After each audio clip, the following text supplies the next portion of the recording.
You're listening to the Pace Radio Network here at paceradio.net.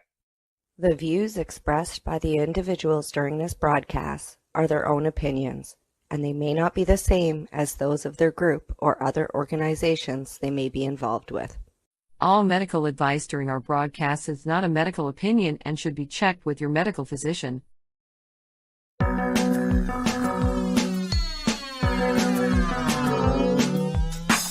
Look at all that money, yeah, the money that they spend. Take another look now and take some time for hemp. No cut trees for paper, cause it hurts the environment. Stop deforestation, yeah, it's time for hemp. Oh, an acre of hemp makes 20 barrels of oil.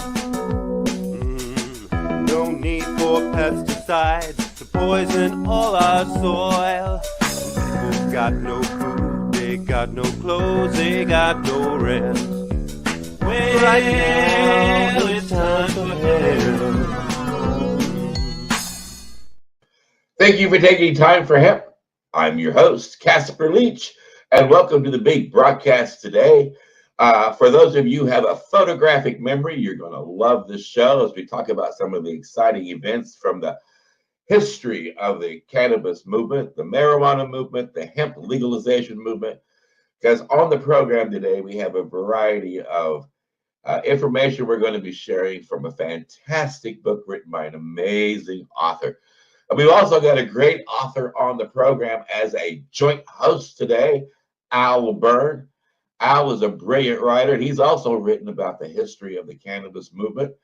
And he has a book that you can find on Amazon as well. I'll let him share that with you when he gets a minute. And then also running the controls today and also acting as another joint host on the big broadcast is our friend from Canada, Al Graham. And do remember that anytime you hear the word joint on the big on the big broadcast, make it a point to hit your pipe, your bong, your vaporizer, or your joint and take time for him. Al Graham, why don't you let the audience know about the amazing guest we have joining us on the program today? Our guest today, Malcolm, I would think Al Byrne should introduce him. Al knows a lot more about him than I do. And I'm sorry, maybe I've been hitting my pipe a little too I long. think so. I'm good, Al Byrne. You're awfully quiet today. Speak up and say hi. I'll make up for that later on, Casper. Thank you all. Yeah, it's a pleasure to be here with you guys as always.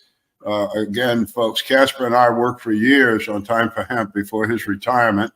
And we've brought him back from retirement, kind of me from retirement as well, to do a couple of things with Time for Hemp, one of which you'll be involved with pretty quick. Time for Hemp has an incredible archive of interviews such as this with people from, if you will, the past, doctors, nurses, researchers, activists, advocates, not just from the United States, but really from other countries. And we thought that archive was so valuable, we needed to bring it back for the new generations, if you will. And we're hoping that people that are a lot less than the guys you see on the screen will join us, spread the word on what we're talking about, and enjoy our archives. And mixed in with the archive information that we're going to present over the years, we're going to have new interviews such as today. And one of these fellows that we're bringing up is another old guy like us, but this is sort of a historical beginning for the show. His name is Malcolm MacKinnon. Some may remember him as Dan Skye. He used that pseudonym when he was the editor-in-chief of High Times magazine. Malcolm and I have worked together for decades, I guess. And I'm going to let him tell you about his life history here with the cannabis plant. He's a nationally known photographer. You'll see a lot of his work on this show. Excellent stuff. A lot of work that is impressive, not just of people, but of plants and places that Malcolm has visited and traveled through, which is extensive. So Malcolm, why don't you come on and introduce yourself, please? Well, thank you, Al. I really appreciate it. I just don't like the old guy stuff, but everything else I agree with. Okay. Well, listen, man, your hair and my hair, we at least got some. I mean, look at Casper. Come on. I had white hair when I was 30 years old. Okay, so you can't really tell the difference. No, thanks so much, man. It's so great to be on Time for Hemp. Casper, I've known who you are and Time for Hemp for years and years. I started with High Times back in 1991, and man, you were on the scene, one of the first media broadcasts that was exclusively about cannabis. So thanks again for having me on the show. Really appreciate it. Al, I released my book late last year, not in time for Christmas, unfortunately. So I'm hoping the 2024 is going to be a great year. The name of the book is Pot Shots, The Journey of a High Times Photographer, which is me. And it covers my 25-year history with High Times, where I photographed pretty much everything in the cannabis movement. I've been very, very, fortunate. And some people have called me, the premier photographer of the cannabis movement, which I'm certainly not going to disagree with. But it's been quite a journey. I mean, I interviewed celebrities, interviewed all the leaders, all the icons of cannabis. And, I also got to participate in the Lakota Hemp Project, where the Indians on the Pine Ridge Reservation first tried to grow hemp back in 2000. So I was part of the Lakota Hemp Project and also was part of the Navajo Hemp Project. Cannabis has taken me on a journey that I never would have expected, because I came to New York as an actor in 1976, and I was never discovered. So, and I went on to the fitness industry, and I was the fitness director for New York sports clubs for years. I was also a top aerobics instructor, and I traveled to Japan and taught people in Japan, and I was part of the pro Reebok team. And after a while, I said, this is my life. This is not what I expected. And then, of course, you mentioned earlier Peter Gorman. Before we went on the air, he was a longtime friend. Peter and I met each other when he was a cook in a restaurant on the Upper East Side, and I was a waiter. And we stayed friends for years. And in 1990, he invited me to be the photographer for my first story for High Times. And he was very, very generous to allow me to do that. And here, 25 years later, I became this, iconic photographer. And like I say, I've photographed just about everything, all the major leaders of the movement, the icons. And, this book has 330 photos. It's over 200 pages. And it's not chronological. It kind of goes through chapters of what's important in the cannabis movement. There are chapters on hemp. There are chapters that focus on the lovely models that I've shot. There are gardens, there are individual buds. So I encourage everybody to check it out. It's a great book. PotShotsBook.com will take you there. Potshots Book. And you can, order this book on Amazon or on Kindle. So anyway, thanks again for having me. I'm certainly glad you mentioned Peter Gorman.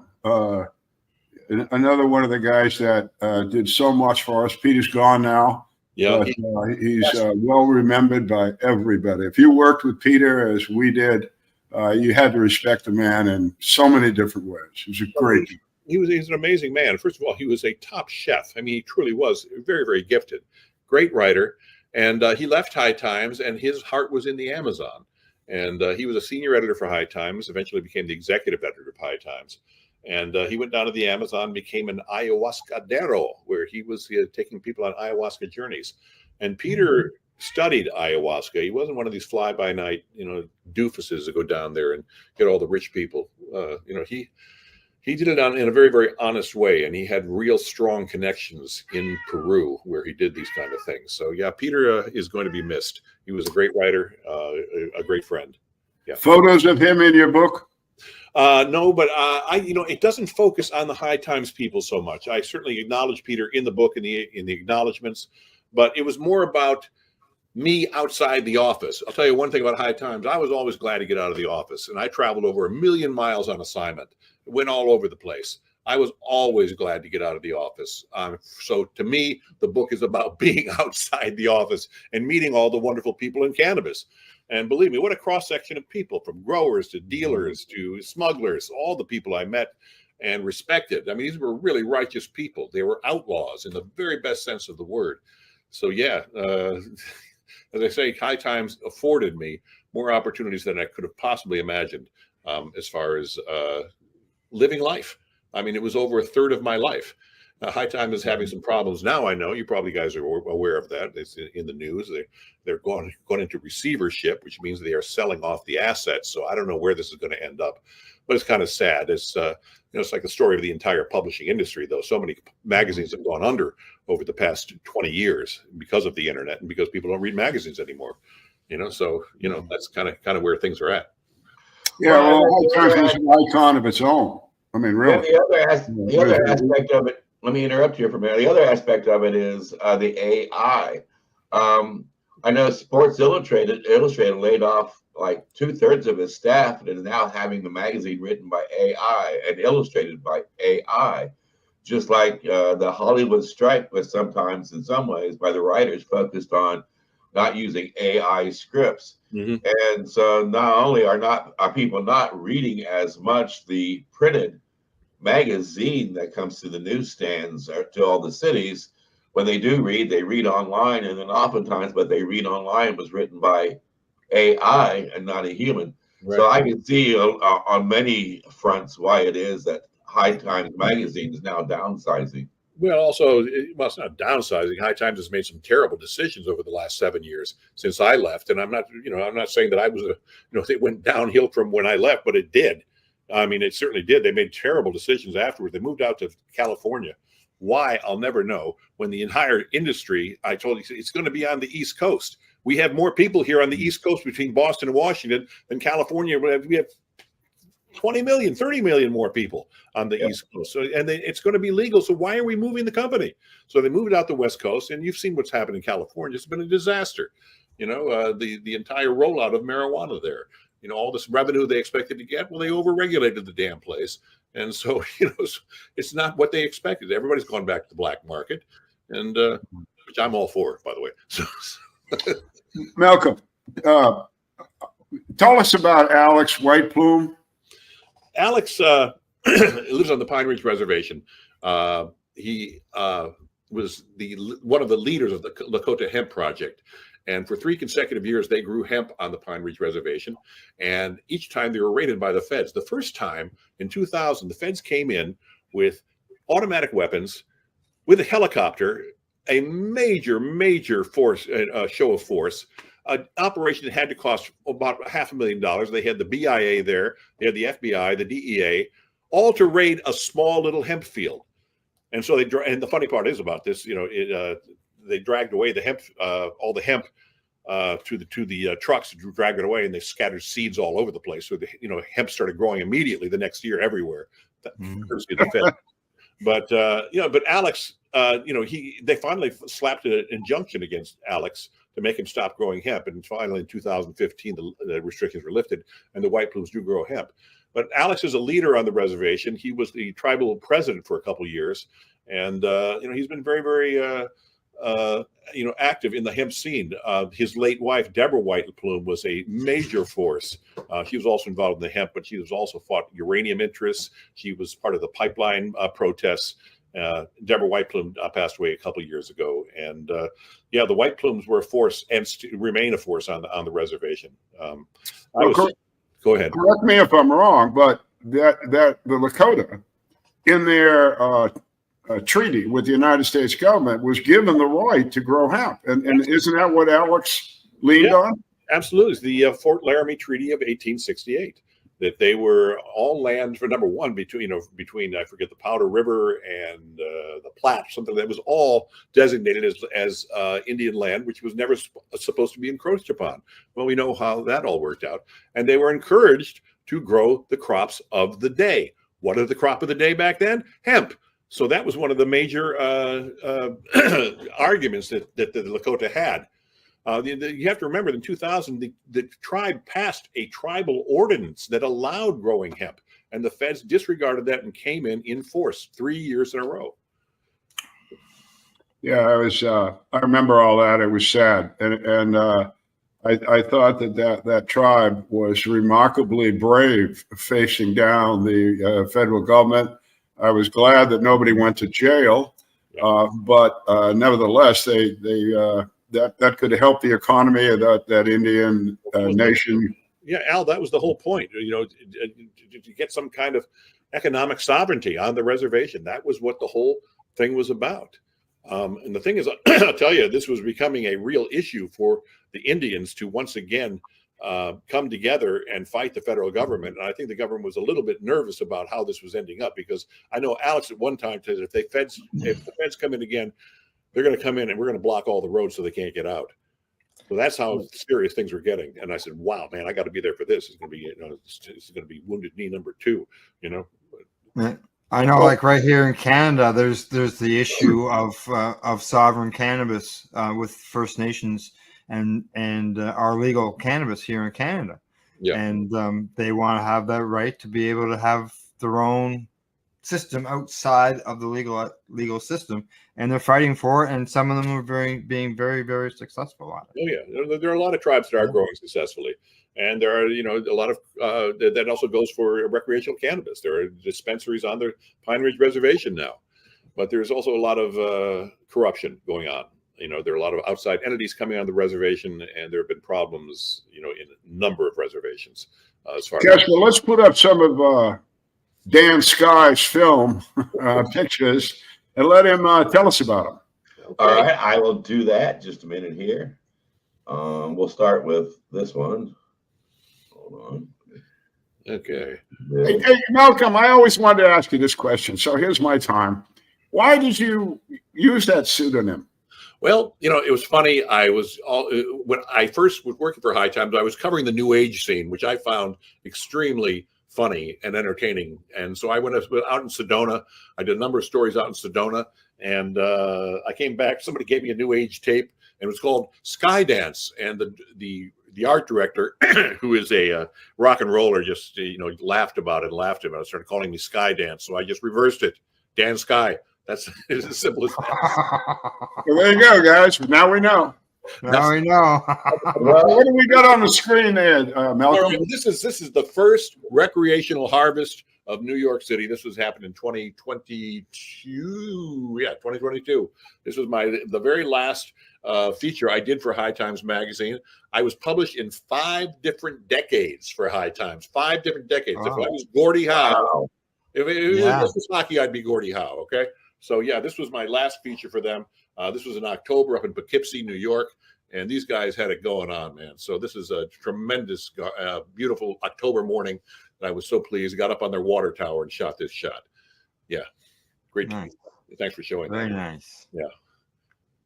Good. Yeah, I tell you, photography is the best. I mean, my dad had a farm. First thing I do in the morning is smoke a joint, walk out on his farm, and take shots of all kinds of things. It is the best. I mean, I've been doing photographs since the late 70s, I guess. So yeah, I just enjoy it so much. A shot there, Casper? I'm coming up next. I'm learning how to operate these highfalutin. Okay.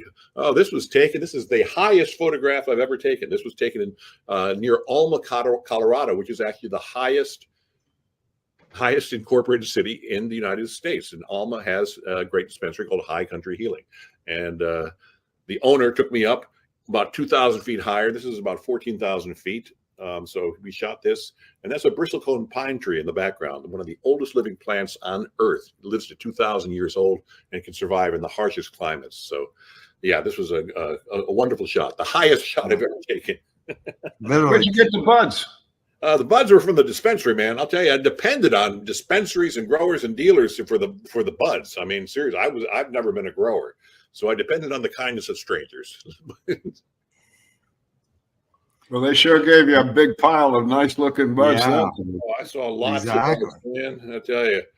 So I suppose when you were taking pictures of this plant, it's a plant, folks. You got to sample some of it? Oh, always. That's part of it. I mean, I traveled with lots of pot that was given to me. This is a picture of Cheech and Chong when they reunited. Took this picture in 2008. Those are fake plants, but I wanted to show Tommy is one of the icons that I note in my book. There are 4 of them that I mentioned, and Tommy's one of them. And this is Cheech and Chong 2008 at the Troubadour when they were reuniting as an act. And this was, and I shot them for the cover about an hour after this. So Cheech and Chong. I got to see Tommy about 2 weeks ago. Yeah, Tommy is Tommy is real. That's why his appeal is so great. I mean, you're getting what you see. Tommy is the nicest celebrity you will ever meet, friendly to everyone. Yeah, he was penalized for doing the job. That's right. 2003, he was arrested in the Operation Green Merchant for selling bongs on the internet.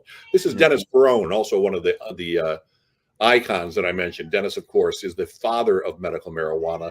He was a huge San Francisco activist, started the compassion clubs, the first compassion club in the country in San Francisco.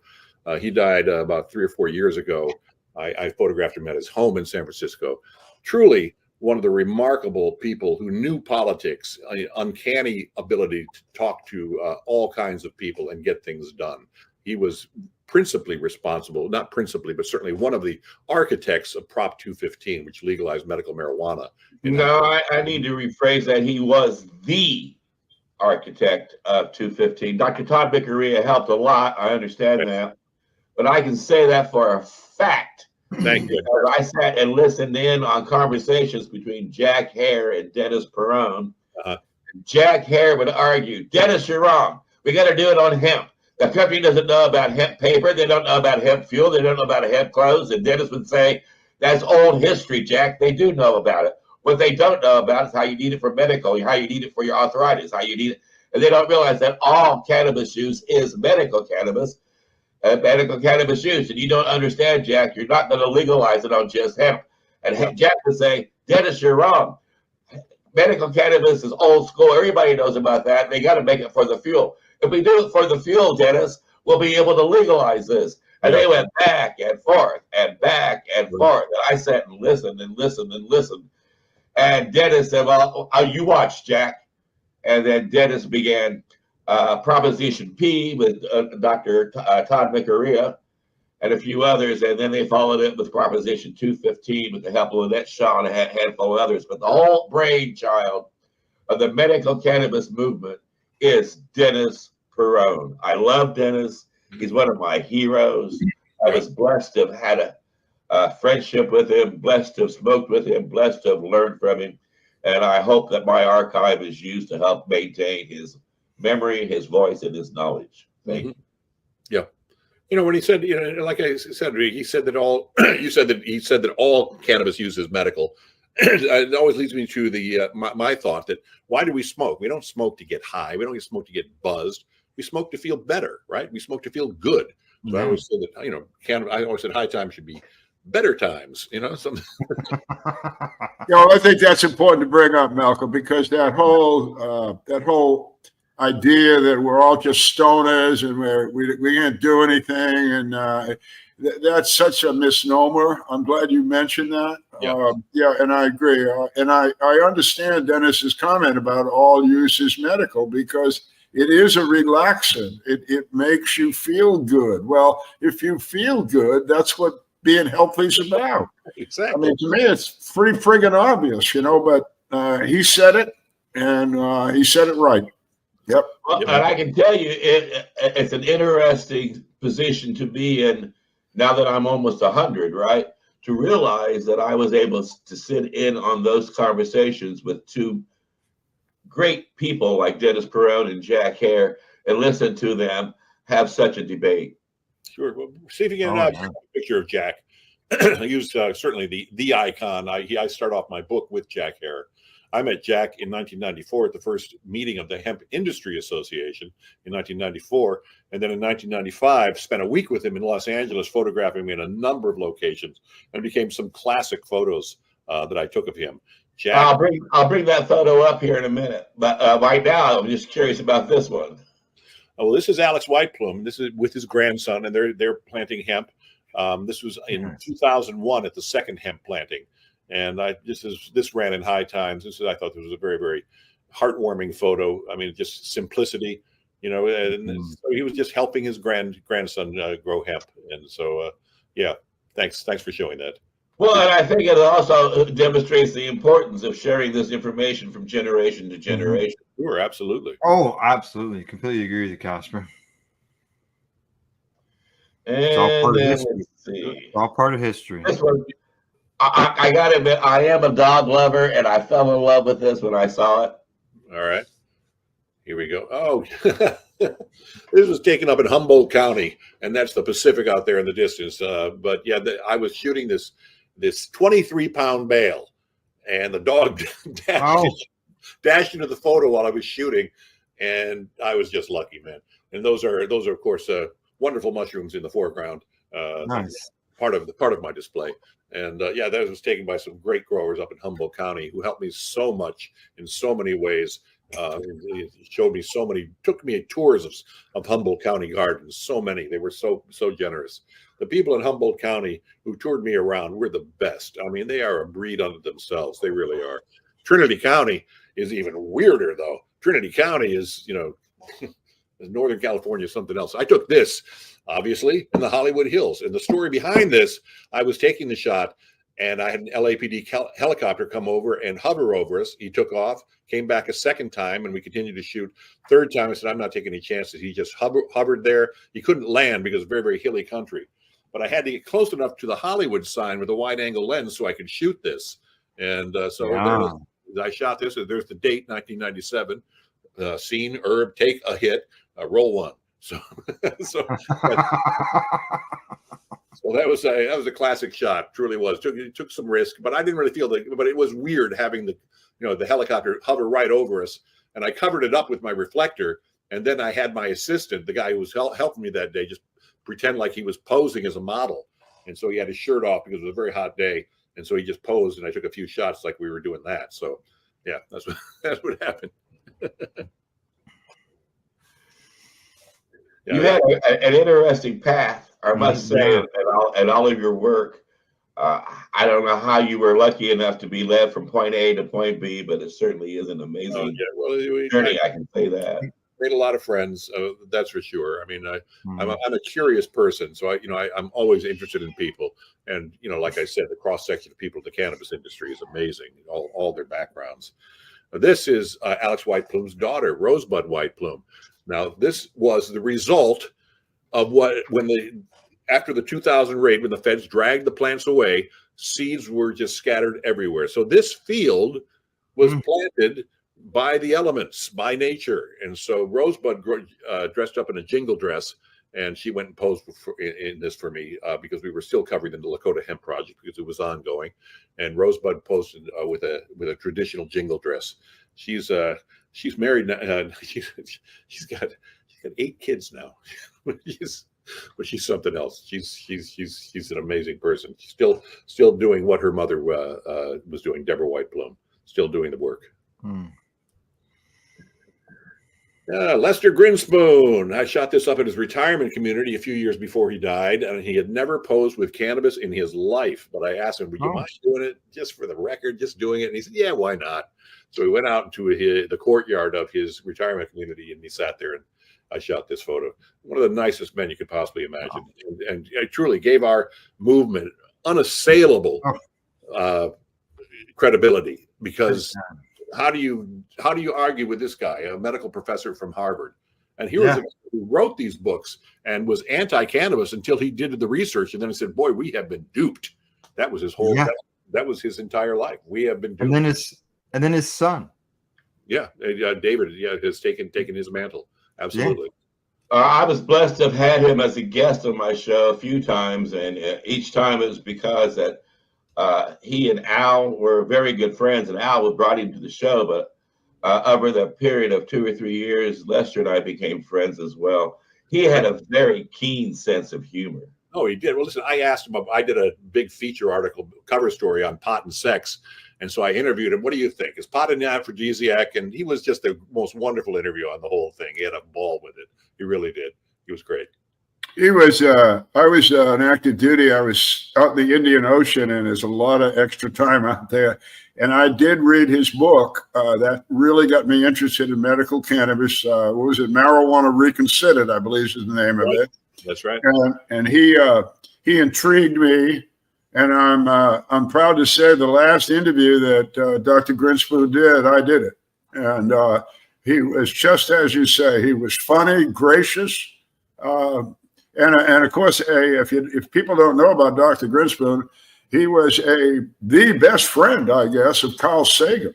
Yes. Oh, absolutely. Yeah. So this man had some power. Although in my interview, I asked him again. I talked to him before about this. About he was persecuted rather badly by the university. Yeah. And in fact, he said in that last interview that because of his advocacy for medical cannabis, which resulted from use of it by his son when sick, he was passed over for full professorship.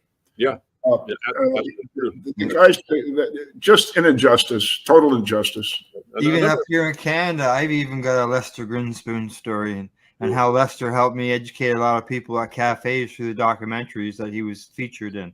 Oh, there's And so many. partially because of that, he was also part of a cannabis report that was done in our local newspaper, where our local reporter reached out to him, and he was able to get an interview with him that was almost a full page in our local paper.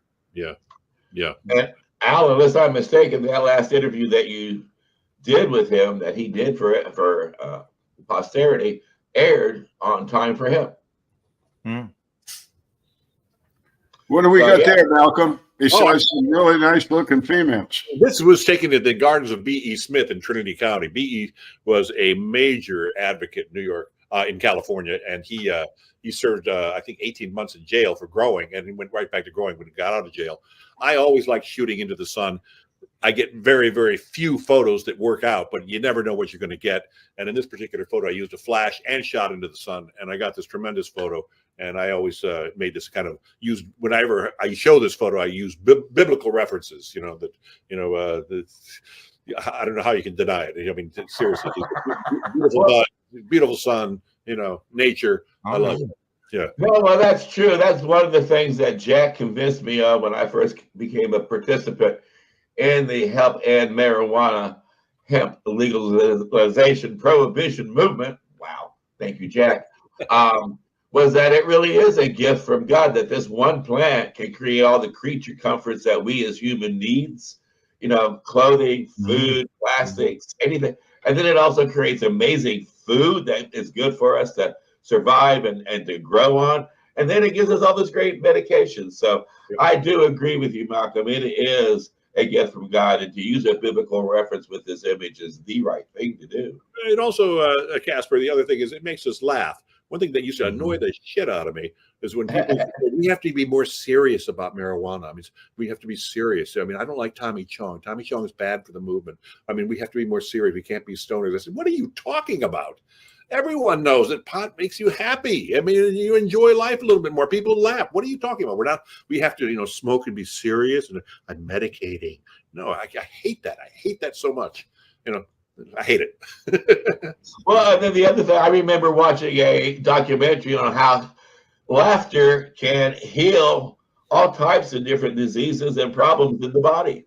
Well, how many times have you really just burst out laughing at something and you laugh so hard you think you're not going to be able to stop laughing? Afterwards, you're like, oh my God. That's great. Seriously, it's the truth.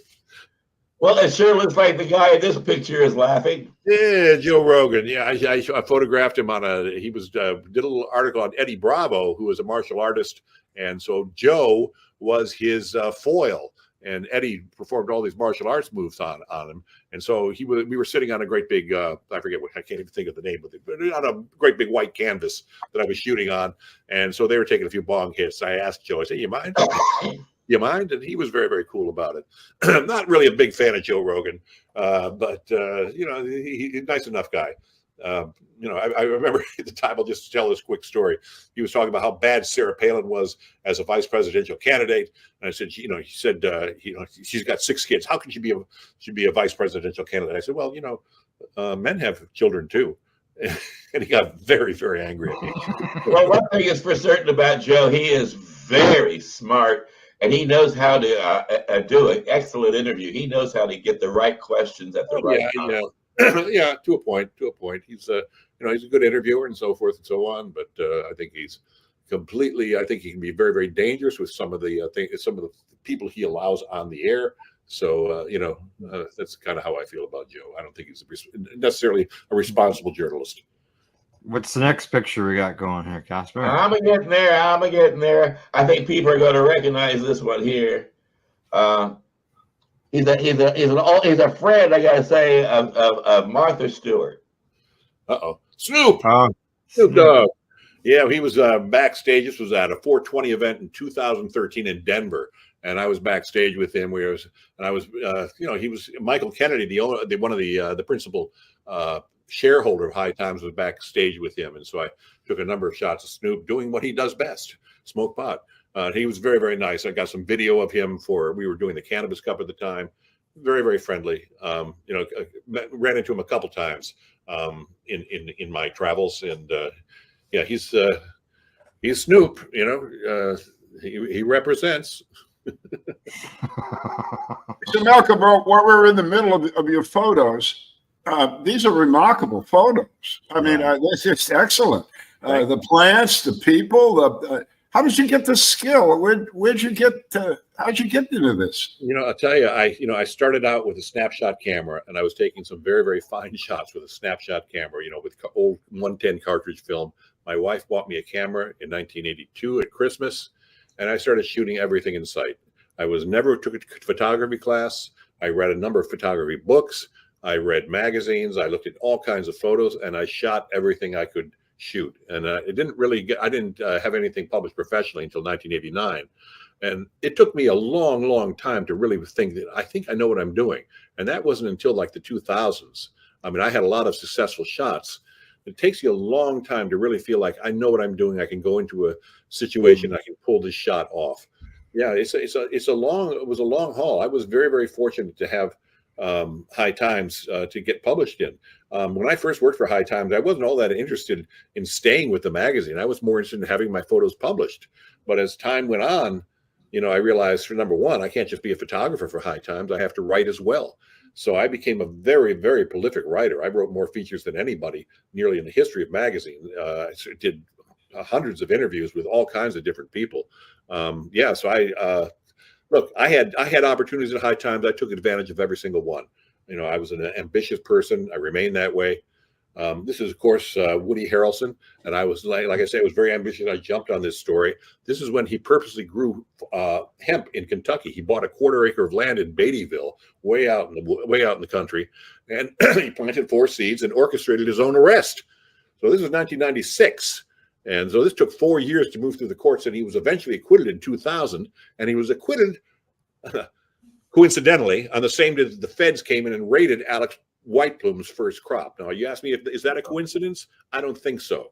It was very, very intentional to show that we're still in control. So Woody was acquitted by a jury, and that same day, Alex White Plume was raided. So this shot was taken in June 1st, 1996. I remember the date well, and he was arrested shortly after. So so they called the police, and they showed up, and so it was it's also my understanding that, I don't know, this is good because we have someone who's right there on hand, and I'm on the phone with the people involved to see if this is correct.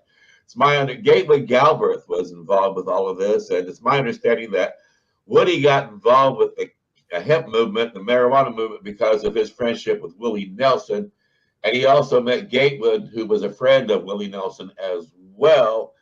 And it was their support of Gatewood's campaign for governor of the state of Kentucky that led Woody to get involved like he did in the state. And it was Gatewood who helped hypnotize Woody. Is that correct? Gatewood pointed him toward Joe Hickey, who was trying to restart the Kentucky Hemp Growers Association. They had been out of business since the 1940s. And Jake Graves, who had actually grew hemp during the 40s, during the World War II, was an old hemp farmer. He was involved in that. So I think he was pointed toward that group by Gatewood. I knew Gatewood pretty well and got to travel with him on his bus and smoke joints with him. And what a great guy. He came up to the High Times office a couple times. One of the nicest guys around. Yeah, but Gatewood was a very, very big influence on Woody as far as the hemp situation in Kentucky goes, because I don't know if people know, but Kentucky was the biggest hemp producer in the country in the 1800s into the 1900s. So Yeah, I met Gatewood. I met Gatewood at 91. I think it was at the San Francisco Earth Day Fair. It might have been 1990. And he and I were in High Times magazine together. That was my first time featuring it. John Holston did an article about Time for Hemp, and Gatewood and I were in that in the photograph. Gatewood was a huge champion of Time for Hemp broadcast. He was the most reoccurring guest on the show. He sent money to help keep it going. Oh, one of my best friends. Nice. I was blessed to have known him.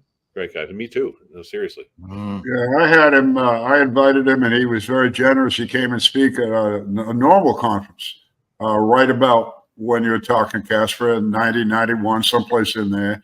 And the thing that I admired about him too, people maybe don't remember, like, well, we do, but Gatewood took off in an old Mercedes-Benz sedan, driving thousands of miles, and he used hemp as the fuel.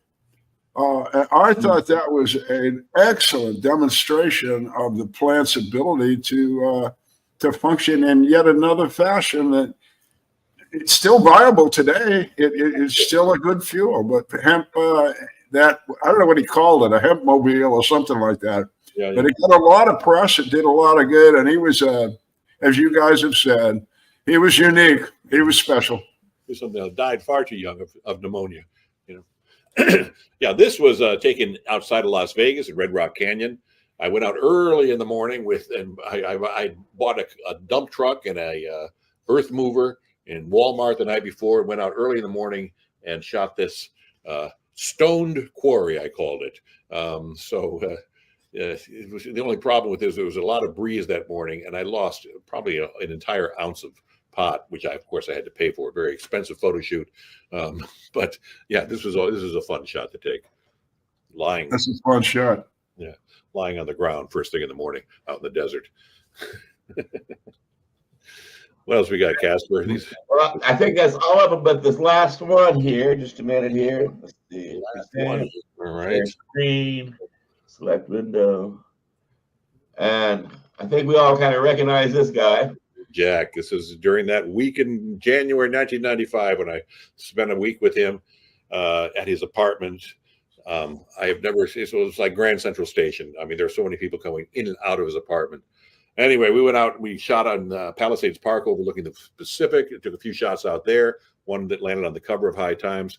And then that night, I shot this in his bedroom.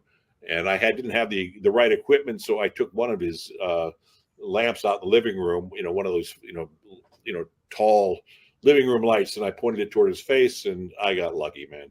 I mean, this is an iconic shot. I mean, it's been used over and over and over in so many different ways. But as a matter of fact, I've used it. I don't know if you know that or not. Here, and you haven't paid me? Wait a minute.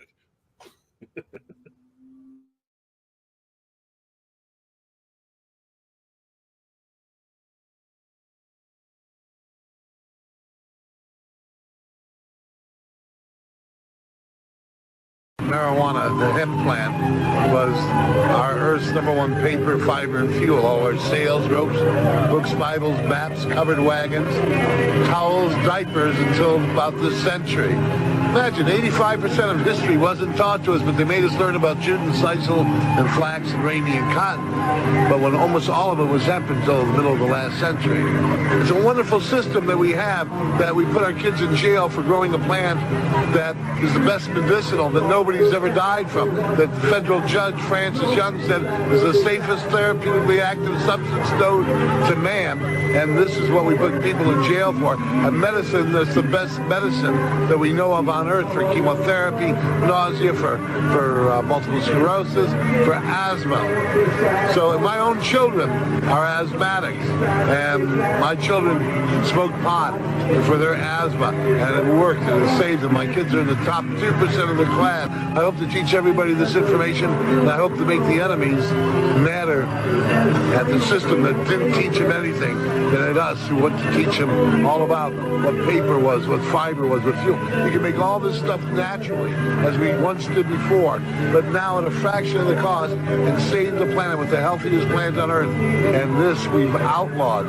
the #1 plant out of 3.5 million plants for paper, for fiber, for fuel. No more trees cut down. No more trees ever cut down for paper, because you can make much better and healthier and cheaper paper for the earth and the rivers around it out of a plant that's outlawed.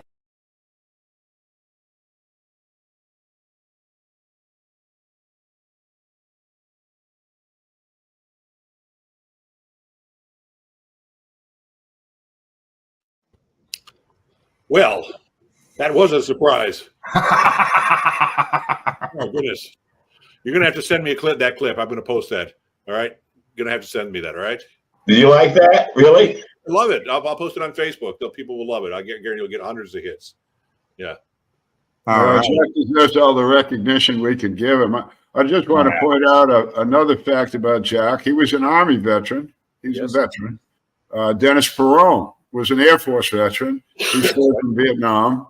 A lot of the leadership of the day, myself included, others that I could mention, Casper Leitch, were our veterans. And I've always found that pretty interesting, that in a way I don't, because when people go into the military, they take an oath, and it says that they will serve their country. And there's no expiration date. There's no expiration date to that oath. Right. That's true. I think that Dennis and Jack and others of our ilk remembered that there's no expiration date. And I just want the folks out there that might be civilians that don't understand that these men served their country after they served in the military. Very important. Very important. Certain discipline of thinking that they had that was different from a lot of people. Also the teamwork involved, realizing that it took all of us. That's what the military is about. Yeah. Well, Malcolm, we're running out of time, but you get last shot, man. Is there something you'd like to say or do that we haven't said or done yet? Well, I don't know what to say. I mean, like I said, I've always been a disciple of Jack Hare. I'd just like to see it grow everywhere. I'd like to see people grow, buying at vegetable stands in New England, just like they do tomatoes. That's kind of where I'm at. I've always have been. I think it should be deregulated to an extreme. I think we should take the regulations off and let the plant flourish. So that's kind of where I'm at. And of course, your book name again? The name of my book is Pot Shots: The Journey of a High Times Photographer. You can get that at potshotsbook.com. Go there. Woody Harrelson, Tommy Chong, and Jorge Cervantes all endorsed the book. I'm so proud of that. And so check it out. And guys, I can't tell you how much this has been a pleasure being with you this afternoon. It's been wonderful. I really appreciate it. A chance to talk about my book and my career. Thanks.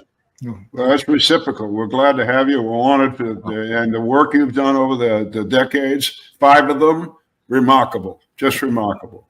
May you continue to do it. Thank you, Al. Thank you, Casper. Thank you, Al. Al Graham, any closing remarks? Yes, I'd like to thank Malcolm for being part of this broadcast and to prove that every picture has a story behind it. Because as a photographer myself, I know exactly, that's what there is. There is a story behind every picture. Right. And thank you for sharing those stories with us today. Thank you. Thank you. And Malcolm, it has been a joy to have you as part of our family now. You're part of our archive, which I encourage people at home to visit and check out. And I do encourage you also to go and get Malcolm's book. It makes a great gift for your friends. It also makes a great gift for Christmas, any time of the year.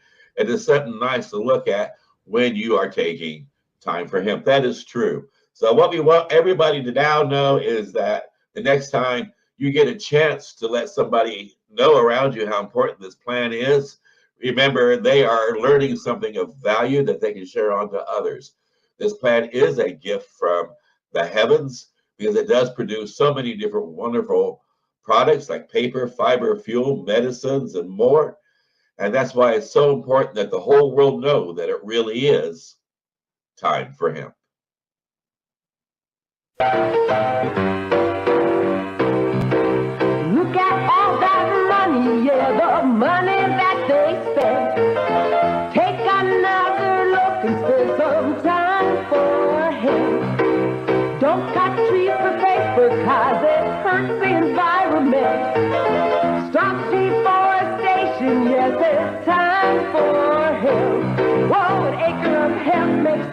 bales of ore. No need for pesticides to poison all our soil. People got no food, they got no clothes, they got no rest. Well, time for help!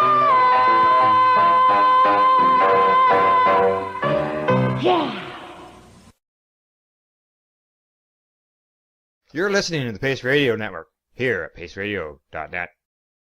The opinions of the individuals during this broadcast are their own, and may not be the opinions of their group or other organizations they may be involved with. All medical advice during our broadcast is not a medical opinion and should be checked with your medical physician.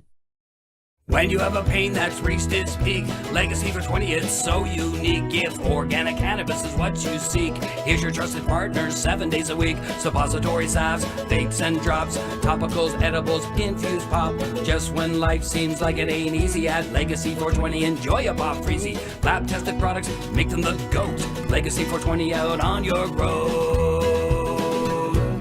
Legacy 420 in Tyndonega Mohawk territory. Indigenous organic cannabis at its finest.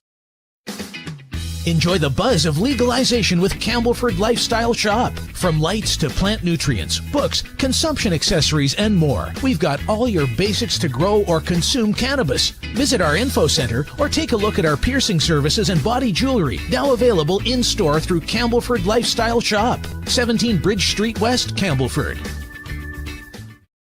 Limestone City Hydroponics is Kingston, Ontario's hydroponics shop. Take your growing to the next level and create the optimal environment with a tent kit, or maximize your yield with an ebb and flow flood table kit. Either way, Limestone City Hydroponics has more sizes and options to fit your needs. Are you looking for the power of the sun that adapts to your budget? Then look no further, as they have professional grow lighting. They have indoor grow systems that are easy and cost effective, with many options to fit your living space and lifestyle. Cultivate your growing potential. We have everything you need to succeed. And if you can't make it to the store, they offer local delivery to the greater Kingston area. Remember, when you're looking for experts to help you grow, then look no further than the locally owned Limestone City Hydroponics, 105 Sunderland Drive in Kingston, Ontario. Call them at 613-548-0420. We are people advocating cannabis education here at paceradio.net.